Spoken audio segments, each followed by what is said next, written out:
a quiet drama is unfolding that many are overlooking. The economic ties between the United States and Switzerland are fraying, and this could have far-reaching consequences for both sides. Is the trade war, unleashed a few years ago, threatening to become a collapse for the Western economy? Recently, the U.S. imposed a hefty 31% tariff on Swiss goods, prompting an immediate reaction from Switzerland. The conflict threatens to sever economic ties and jeopardize $50 billion worth of exports. It's not just about famous Swiss watches and chocolate, but also about vital medical supplies that could disappear from American pharmacies, while prices for other goods skyrocket. While the president of Switzerland was trying to resolve the situation in Washington, the head of the foreign ministry of the same country was already establishing contacts in Beijing, signing cooperation agreements. This move speaks volumes. A country long considered a reliable partner of the United States is demonstrating its willingness to move closer to China. And Switzerland is not alone in its desire to diversify economic ties. More and more countries are leaving the American orbit, attracted by lower tariffs and the growing influence of trade alliances forming around China. The trade war, started a few years ago, may look like a show of strength, but its real consequences could be devastating for the global economy. The disruption of established supply chains, bankruptcies of large companies, and, what is particularly alarming, the transfer of advanced technologies, particularly in the field of artificial intelligence, into the hands of China. All this points to serious changes in the global economy. It is necessary to understand what this tectonic shift means not only for countries like Switzerland and China, but for the global economy as a whole. The new Washington strategy, dubbed strategic ambiguity, sounds as alarming as it looks in practice.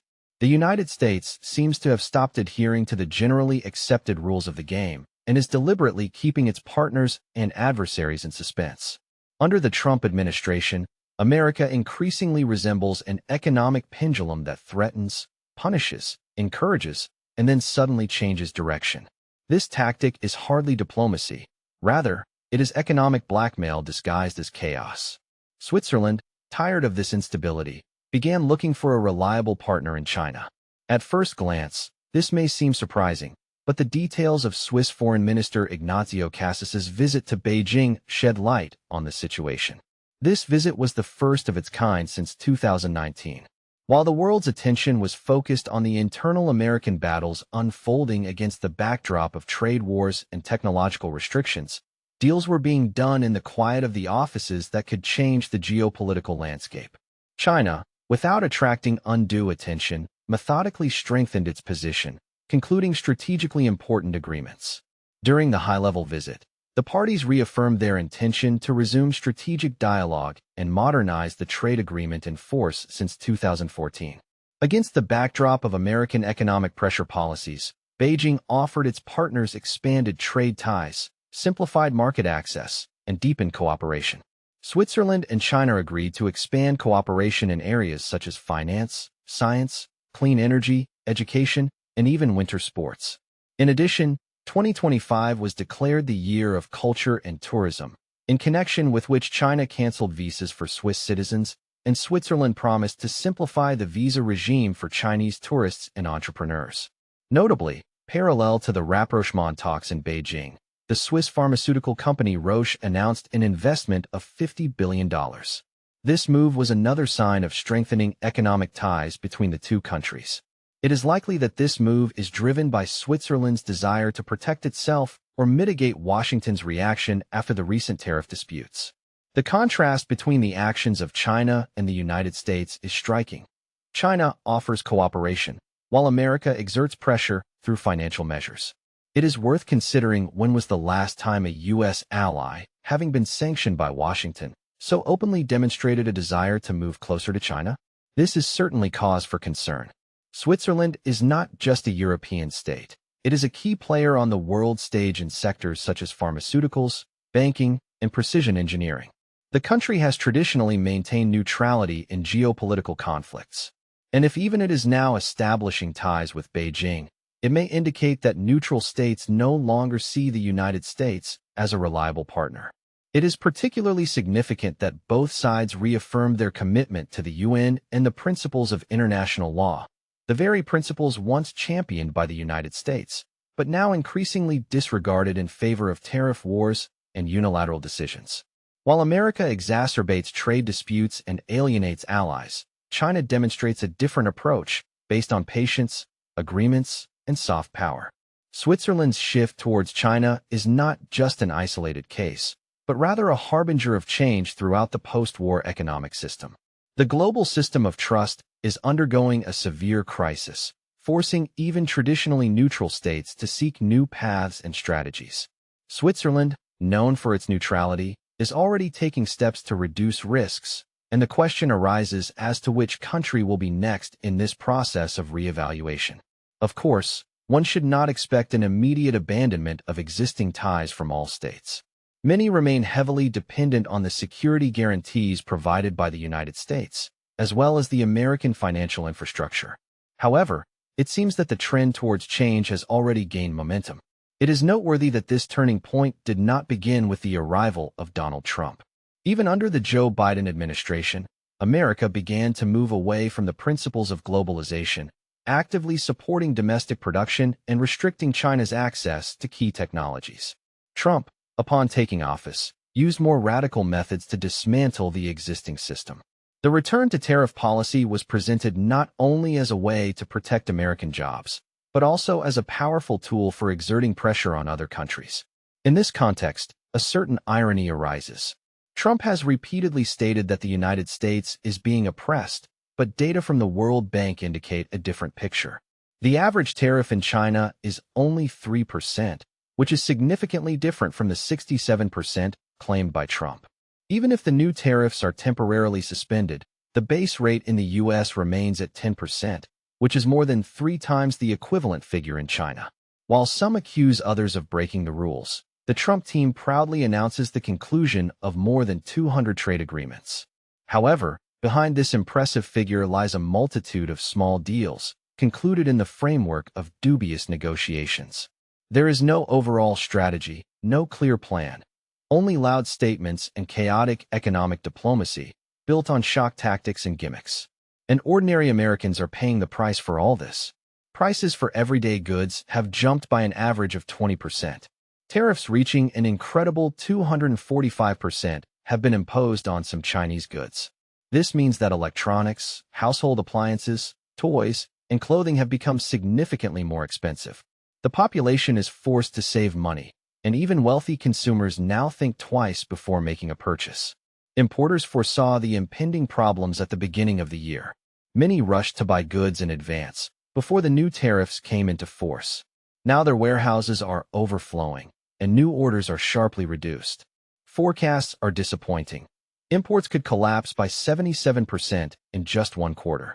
And it's not just foreign suppliers who are suffering. American companies, factories, stores, and logistics firms are also feeling the negative consequences of this policy. Economic ties that once seemed unshakable are today turning into a source of headaches for the American economy. High-precision Swiss mechanisms, German engineering, Korean microchips, all these components, which have become an integral part of American industry, are suddenly becoming prohibitively expensive, creating a domino effect. Companies whose existence depends on these supplies are caught in a bind. Some are forced to reduce production volumes. Others pass the burden of rising costs onto consumers, driving up prices. Inflation, like a shadow, is once again looming on the horizon, threatening to undermine the fragile balance of the economy. But the most paradoxical situation is with those very American manufacturers, for whose support, it would seem, protectionist tariffs were introduced. They also found themselves trapped in dependence on imported parts. Automotive giants, technology corporations, pharmaceutical companies, all of them faced delays in deliveries, increased costs, and, as a result, reduced profitability. The slogan, "Made in America," which once sounded proud and confident, today faces a harsh reality. Production within the country is more expensive, takes longer, and is sometimes impossible without the use of foreign components. However, perhaps the most painful blow is not so much inflation as the loss of trust. Trust is a delicate matter, and it is impossible to restore it overnight. For decades, the United States has been a symbol of stability and fair play in world trade. Now this image is cracking. Countries that once looked to Washington as a reliable partner are beginning to seek alternative paths for development and establish ties with other players on the world stage. India, for example, is strengthening its relationship with Russia, demonstrating a shift in global geopolitics. Brazil is increasingly strengthening economic ties with China, while the BRICS Association shows signs of new strength. Even in Europe, there is a trend towards isolation and the erection of its own trade barriers. Before our very eyes, a new world reality is forming, where trust between states is undermined, and alliances can collapse in an instant. Globalization, which seemed unshakable, has not only slowed down, but appears to be collapsing. And the United States of America is not a passive observer here, but one of the main architects of this destruction. Of course, many Americans feel deprived as a result of decades of free trade, and their desire to protect domestic industries is quite understandable. However, the country faces a difficult task: how to save jobs without alienating its allies. Perhaps America will be able to achieve short-term success. New factories will open somewhere, and the trade deficit will decrease slightly. But in the long term, the price for these victories may be prohibitively high. Rising prices, the destruction of alliances, and chaos in the global economy, where uncertainty and a lack of rules prevail, are what await us in the future. And in such a world, it will be almost impossible to restore the previous order. While Washington exchanges harsh statements and introduces punitive trade measures, Beijing is choosing a different strategy. It acts without unnecessary noise, gradually closing doors to competitors, without resorting to loud declarations and aggressive rhetoric. In economic circles, there is a growing sense of anxiety. The People's Republic of China, with a colossal consumer economy of $17 trillion, is gradually restricting access to its market. And American corporations were the first to feel this trend. Contrary to popular belief, the main profit of American companies in China is formed not due to the export of goods, but due to activities within the country. Giants such as Apple, Starbucks, McDonald's, and General Motors benefit mainly not from containers sent from the port of Long Beach, but from activities in shopping centers in Beijing and other major cities of the Celestial Empire. The income of American firms from operations in the domestic market of China is 6 times higher than the income from exports from the United States. Now imagine a situation where this powerful source of profit begins to dry up. China acts without haste and open bans. Instead, more subtle methods are used. Bureaucratic procedures are tightened, regulatory requirements are complicated, and soft but tangible pressure is exerted on consumers, encouraging them to buy domestic goods. Formally, all actions comply with the letter of the law, but the effect is very noticeable. The profits of American corporations are decreasing, stocks are falling in price, and an atmosphere of growing panic reigns in the negotiating rooms. Some companies are trying to diversify their business, transferring part of their operations to Southeast Asia and India, seeking to reduce dependence on the Chinese market. However, the full implementation of this transition is still far away. And then comes the turning point. Today, China has the ability to break economic ties, which could not have been imagined before. If in 2018 Chinese consumers had practically no alternative to Western brands, by 2025 their choice became huge. Companies such as Xiaomi and Huawei are successfully displacing Apple from the market. Local coffee shops, such as Luckin Coffee, are serious competitors to Starbucks. And what about Tesla? Chinese electric vehicle manufacturers offer similar cars at prices half as low, which is a tangible blow to the American auto giant. Every American brand that has shown the door is immediately replaced by a Chinese analog. This trade cold war is not limited to the sphere of fast food and smartphones. It penetrates the very heart of modern technology, into the microchips that control everything from mobile phones to complex missile defense systems. The United States strategy has been extremely tough: to block China's access to advanced chips, to limit the supply of processors from NVIDIA, in order to stifle Beijing's military and technological ambitions. In fact, we are talking about a technological blockade. At first glance, this looks like an almost win-win situation for the United States, but China does not intend to give up and does not deviate from its goals. A new player appears in the technological arena: the Ascent 910D chip, developed by Huawei. Although it cannot yet compete with the performance of NVIDIA H1, it has a different task. Huawei plans to release an impressive batch of 800,000 of these chips this year. The calculation is based on mass production, which is especially relevant when targeting the global south, where quantity is often more important than advanced features. This is where technological progress intertwines with geopolitics. While Washington focuses on chip restrictions, China is strengthening its position as a supplier. But a supplier to whom? Africa, Southeast Asia, Latin America, regions that are not always a priority for the West. These countries do not need the most advanced chips. They need affordable, reliable, and functional solutions. And China is ready to provide them. When entire continents start building their infrastructure based on Chinese chips, they acquire not only equipment, but also a certain dependence. China, in turn, not only gains financial benefits, but also expands its influence, acquiring new allies and forming its own digital empire. However, Beijing has one weakness: advanced chip manufacturing, which could be a limiting factor in its technological expansion. Creating a microchip is undoubtedly a complex task, but establishing its mass production, especially when it comes to a 5-nanometer process or below, is a challenge of a completely different scale. This requires unique machines created by the Dutch company ASML, access to which is unfortunately closed to China due to pressure from the United States. In this situation, China's technological leap is certainly constrained, but this does not mean that progress has stopped. Behind the scenes, large-scale work is underway.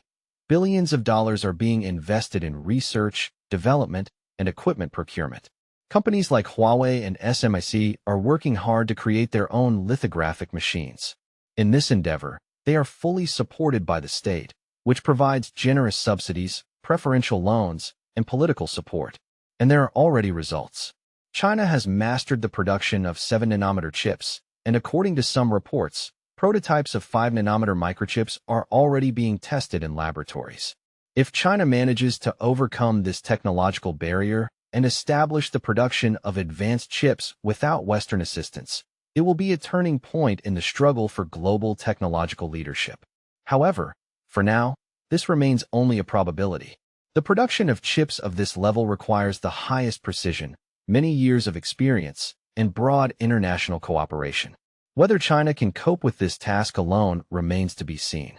When China achieves technological independence, America will lose its main instrument of influence. Export restrictions will be powerless, and attempts at technological isolation will fail. China will gain complete independence in a key industry of the 21st century. At this point, American corporations will have to face a harsh reality. They may instantly lose access to 1.5 billion consumers. China may lose some Western technologies, but will open doors to global markets, especially in developing countries. Other countries will have to choose between two poles of power, and many may bet on Beijing. While Washington flaunts tough rhetoric towards China, it risks losing sight of the main threat. American business is already losing ground, and the Chinese chip industry is gaining momentum, and U.S. control over technological leadership is slipping away. A worrying question arises. If Washington has already used all its trump cards, what does it have in reserve? The global economy is a constantly changing landscape. Transformations do not happen overnight, but gradually and steadily change the picture of the world. To stay up to date and not miss important trends, it is recommended to follow the channel updates.